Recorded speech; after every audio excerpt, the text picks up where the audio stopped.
കോഴിക്കോട്ടേക്കാണ് crime scene ഇന്ന് ആദ്യം പോകുന്നത്. ഒരു കുടുംബത്തിന്റെ ജീവിതം തകർത്ത സംഭവമായിരുന്നു കോഴിക്കോട് വടകരയിൽ ഫെബ്രുവരി 17 നടന്നത്. വാഹനമിടിച്ച് 9 വയസ്സുകാരി കോമയിലാവുകയും മുത്തശ്ശി മരിക്കുകയും ചെയ്ത സംഭവം. അപകടശേഷം നിർത്താതെ പോയ കാർ മാസങ്ങൾക്ക് ശേഷം ഇപ്പോഴിതാ പോലീസ് കണ്ടെത്തിയിരിക്കുന്നു. സ്പെയർ പാർട്സ് കടകളിലും ഇൻഷുറൻസ് കമ്പനികളിലും നടത്തിയ അന്വേഷണത്തിലാണ് കാർ കണ്ടെത്തിയത്.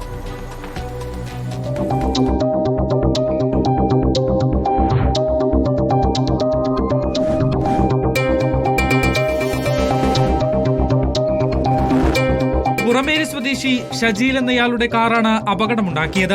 കാർ ഓടിച്ചിരുന്ന ഷജീൽ അപകടശേഷം വണ്ടി നിർത്താതെ പോവുകയായിരുന്നു. ദേശീയപാതയുടെ പണി നടക്കുന്നതിനാൽ സംഭവത്തിന്റെ CCTV ദൃശ്യങ്ങൾ കിട്ടാത്തത് പോലീസിനെ ഏറെ വലച്ചു.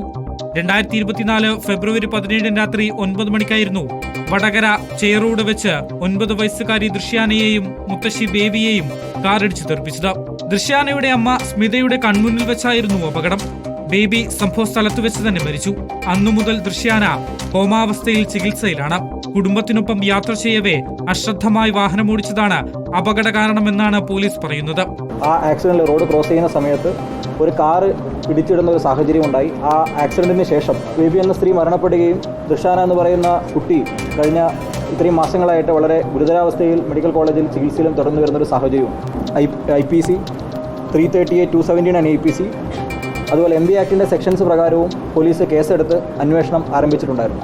കാറിനെ പോലീസ് ഇപ്പോൾ സീസ് ചെയ്തിട്ടുണ്ട്. അന്നേ ദിവസം വണ്ടി ഓടിച്ച ആള് ഇന്ന് ഇപ്പോൾ UAE-യിലാണുള്ളത് എന്നാണ് നമ്മൾ മനസ്സിലാക്കുന്നത്. ഉടനെ തന്നെ പ്രതിയെ നാട്ടിൽ കൊണ്ടുവരുന്നതിനാവശ്യമായിട്ടുള്ള നടപടികൾ പോലീസിന്റെ ഭാഗത്തുണ്ട്. സ്പെയർ പാർട്സ് കടയിലും ഇൻഷുറൻസ് കമ്പനികളിലും പോലീസ് പരിശോധന നടത്തിയിരുന്നു. ഇതിൽ നിന്നും അപകടം നടന്ന മാസത്തിനുള്ളിൽ തന്നെ സംശയാസ്പദമായി ഇൻഷുറൻസ് ക്ലെയിം ചെയ്തതുമായി ബന്ധപ്പെട്ട് നടത്തിയ പരിശോധനയിലാണ് കാർ കണ്ടെത്തിയത്.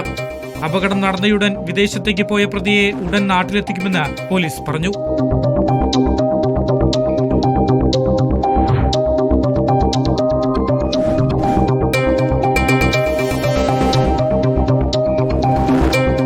റിപ്പോർട്ടർ, കോഴിക്കോട്.